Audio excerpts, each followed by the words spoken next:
The judge, before coming into conclusion, analyzed the issues on 5 levels.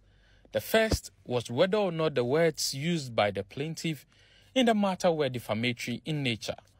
On this tangent, the judge noted that the words spoken by Kennedy Agyapong were defamatory in nature.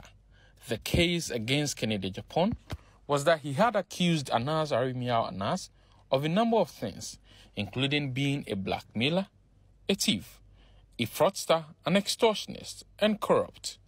The judge then proceeded to consider whether the words actually defamed Anas Arimiao Anas.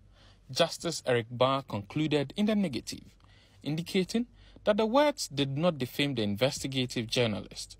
The judge, enriching this conclusion, analyzed video evidence available to him. The video in question was captured in Kennedy Agyapong's Who Watches the Watchman documentary. This documentary was screened in what looked as a reaction to Anas Arimiao Anas No. 12 documentary, which captured some football actors, including former GFA chairman Kwesi Nyantakyi, taking bribes. In the Who Watches the Watchman documentary, Anas is alleged to have investigated a group for a $1.9 million gold scam.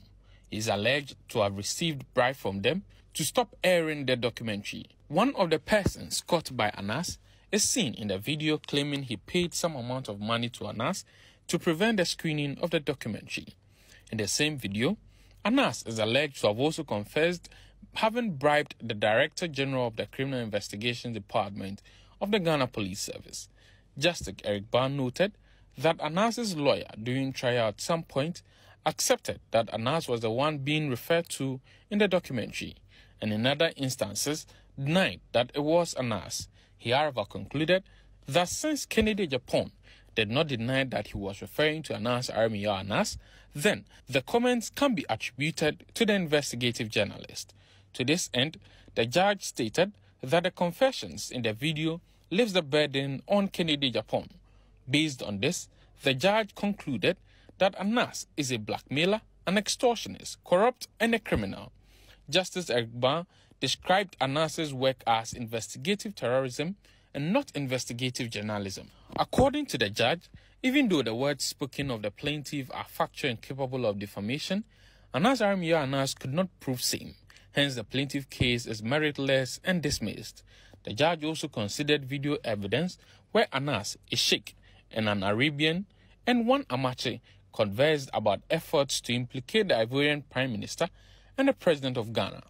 The judge expressed disdain about the plot contained in this video. The judge queried why Anas Arimiao Anas would seek to entrap the highest men of these countries with no cause. In his own words, Justice Eric Barr stated that how Anas and his team select their subject matters is shrouded in secrecy. Even though the judge did not rule out the essence of investigating leaders of nations, he noted that preempting unjustified attacks on their credibility, unprovoked by any credible suspicion of a specific act of corruption engaged in or about to be engaged in by them, such as drawing them into a trap so as to be caught in a contrived corruption, as alleged by Kennedy Agyapong, was unwarranted. The judge further questioned who the financiers of Anas were, and if they were outsiders, would they be comfortable if their leaders are put in a similar situation? To the judge, this attempt by Anas and his group has nothing to do with journalism, but rather a scheme for grabbing power by the back door and satisfying Anas's insatiable chase for power, publicity, fame, awards, and rewards. The judge, having taken this position on the evidence available, concluded that Kennedy Agyapong was therefore justified to have made the comments about Anas. In all, the judge concluded that Anas could not prove the defamation case against Kennedy Agyapong. The judge awarded a cost of 50,000 Ghana cedis against Anas to be paid to the MP. Kennedy Agyapong has been speaking to the press after the judgment. The victory is for the victims of Anas, the people, the good people of this country that Anas has destroyed.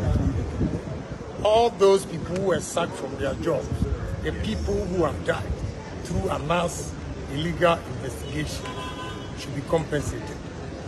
Compensation is not enough. He has to apologize to his victims. And today, I say to Ghanaians that we have to be bold to speak the truth in this country. they have gone through Anas's humiliation in this country. Nobody, no citizen of this country should go through like that. I tell you today, the 50,000, I don't need it. I give it to him, but he should live with his conscience.